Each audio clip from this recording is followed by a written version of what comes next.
Sometimes people around you will pretend to be human beings until they can't anymore. Remember the divorced dad who went viral on Twitter a few months ago for taking a trip with a Colombian woman he met on a random date, soon to get married? Well, grab onto something, as things have taken quite a dark turn. That very guy is now charged with her murder for allegedly putting her body in a bag. And mind you, it's all on tape. Take a look. Not too long ago, John Poulos, a divorced father of 3 who is 35 years old, is facing the possibility of spending 35 to 50 years in prison for the heinous crime of murdering DJ Valentina Tres Palacios, his very own fiancé, who was only 21 years old.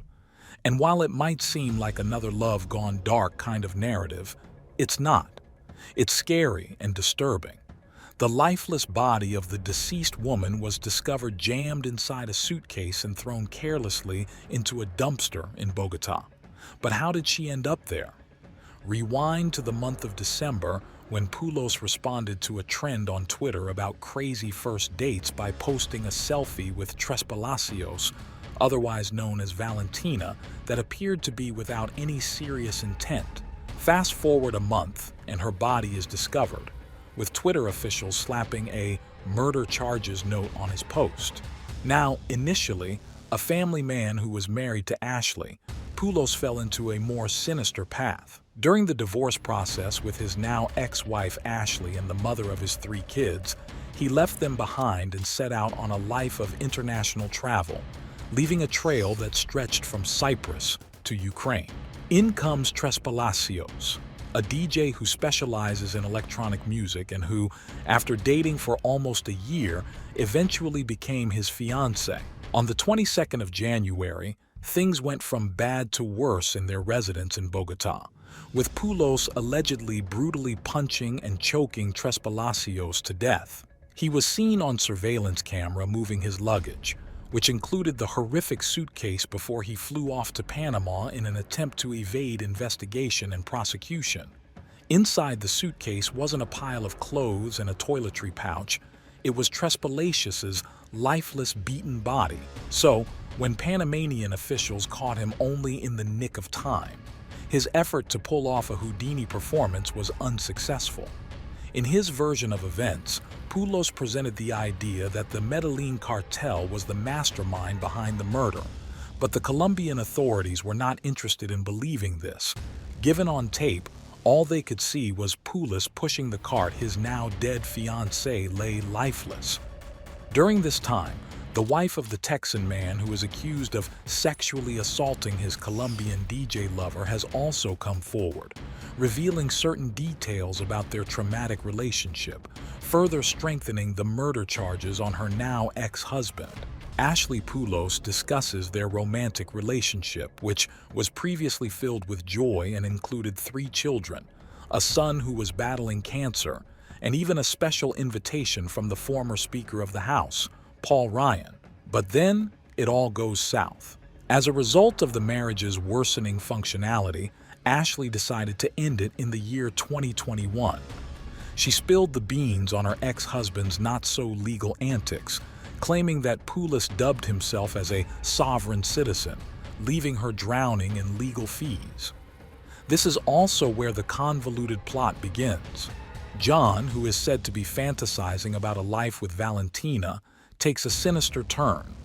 Their adventure in Colombia becomes lethal as Valentina meets a tragic end in an apartment in Bogotá due to the circumstances of the situation, detailed from head to toe by none other than the deceased's brother himself.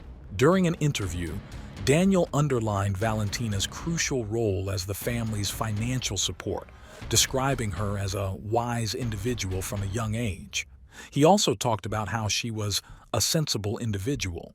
It was via the revelation of her desire to buy a house for their mother that he painted a picture of a caring sibling who had lofty goals. In his role as the oldest of the Tres Palacios siblings, Daniel described Valentina as a warrior who was unyieldingly focused on her destiny. And now, because her premature death was revealed, the family is currently struggling with a tremendous sense of emotional and financial loss. According to Daniel, he said he'd come to get married, that he was going to buy an apartment, and well, all that was a lie. He told my sister they would only stay there for 1 or 2 months while they looked to buy an apartment. But now we know from the investigators that wasn't so. He had also rented a car for only the same 3 days, Friday, Saturday, and Sunday. He then continued, "It was my 13-year-old brother who last contacted her before her death. At 11 p.m. on Saturday, they had a video call until 12 a.m. Then nothing is known until 2 p.m. on Sunday when she's found in a dumpster in Fontibon." Daniel, who was unable to contain his shock, related the dreadful words that his stepfather had spoken to him. "They killed your sister," revealing, "It was that gringo son of a B** Chiech." Of course, he was desperate for answers, so he asked for additional information with the expectation of receiving it. As more and more information about Valentina's dying moments became available, Daniel highlighted the deep grief that the family was experiencing. He presented a bleak image of her battle, characterizing the attacker as a huge guy who was atop her and committing violence that he found impossible to grasp. According to Daniel, the more we know, the worse it is, because my sister's last moments were very hard.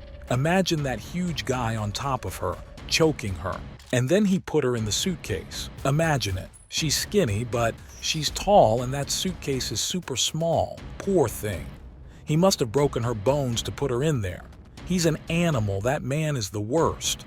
Meanwhile, a college student from Medellin named Eva Manjares, who was a member of Valentina's musical circle, expressed shock and sadness over the sudden passing of the well-known DJ, stating, "I always paid attention to her shows. I admired her so much, and I was shocked that one day she is performing and the next day they find her in a garbage container. It hurts a lot. The entire artistic union of DJs and her other friends are outraged." So, basically, John was not carrying souvenirs when he was seen on security cameras. Rather, he was carrying a macabre luggage package that contained Valentina's deceased body inside of a suitcase that was wrapped with a blanket. A dumpster dump, a plan to escape from the airport, and a homeless man who happened to stumble onto the terrible find are all part of the ongoing storyline that one can only imagine to be a movie's plot. Currently, John is being held in detention in Colombia, where he is being charged with femicide as well as concealing evidence. Although it is his attorney who plays the love card, asserting that John was more interested in settling down than committing murder. Really? Are there truly no limits to the amount of money that lawyers want to make? Now, even if it were the case that Poulos is telling the truth, what are the probable reasons that he would have actively sought out Valentina and then proceeded to kill her in such a brutal manner? Not to mention, be as sick as him in the head that before putting a nail in her coffin, he first made love to her?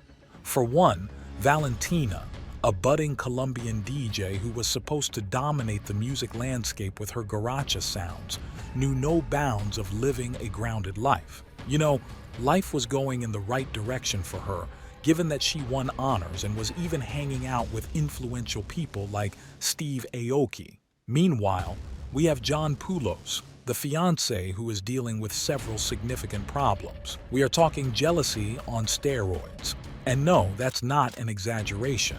It is said that he even hired a private investigator to follow Valentina to Aruba before she arrived there.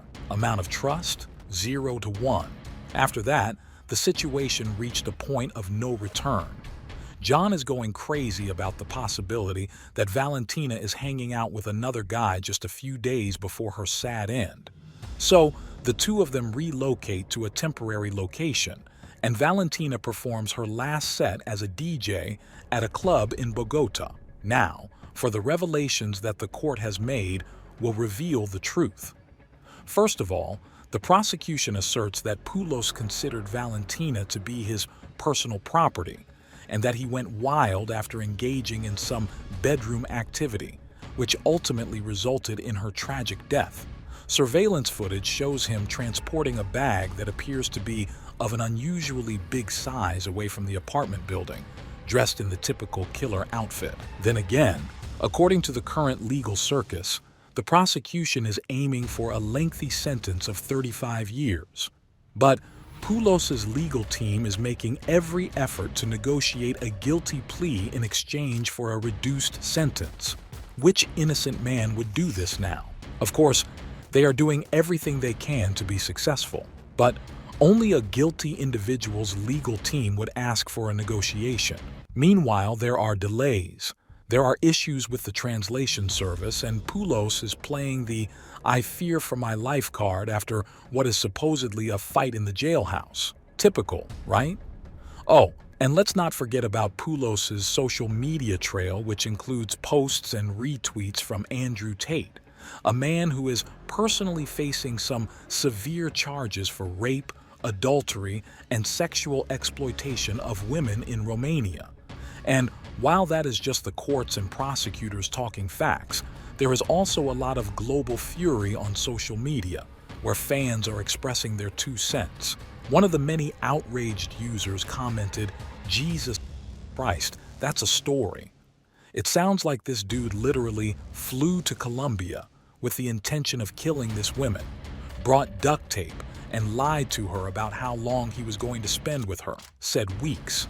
Only booked his tickets for 3 days though. Another user, shocked out of his spirit, expressed he also transferred all of the family's wealth and assets in the form of GME and AMC shares into an offshore trust in only his name before he fled the country, and before divorce so his family couldn't sell his shares. It's really sad. The family of the woman he murdered thought he was an actual financial advisor, which I'm sure he represented himself as, when in reality he was just a dumbass crazy ape. Not to mention, one user went all in claiming he seems to have also been a follower of Andrew Tate. I wonder if there is a connection to Tate's loverboy technique that he taught in Hustlers University, specifically for seducing foreign women. So, the question that remains is, if a man is saying that he did not murder his fiancée, then why would he be jealous if she was seeing another guy?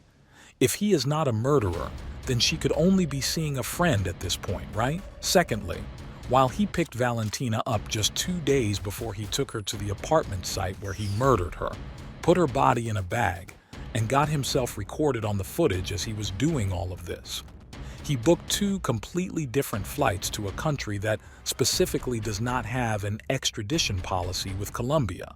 And let's not forget the part where he abandoned his son, who's not even a teenager yet, and who battled 150 tumors in his body, for a young girl almost a quarter of his age, just to end up choking the soul out of her body. Now, if all that does not say killer in bold, we don't know what does. That's all for the video, guys. Do share your thoughts on the entire murder mystery. The comments section is all yours.